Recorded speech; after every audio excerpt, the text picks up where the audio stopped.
₹3.5 લાખની લૂંટ ચલાવનાર 2 ઈસમોને લોકલ ક્રાઇમ બ્રાન્ચે ઝડપી લીધા।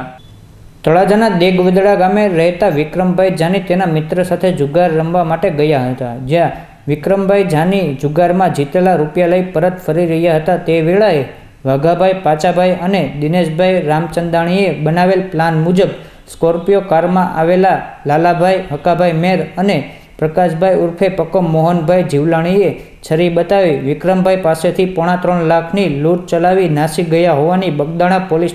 સ્ટેશને ફરિયાદ નોંધાઈ હતી, જેના આધારે લોકલ ક્રાઇમ બ્રાન્ચે લૂંટ ચલાવી લાલાભાઈ મેર અને પ્રકાશભાઈ જીવલાણીને ઝડપી લઈ ધોરણસરની કાર્યવાહી હાથ ધરી હતી।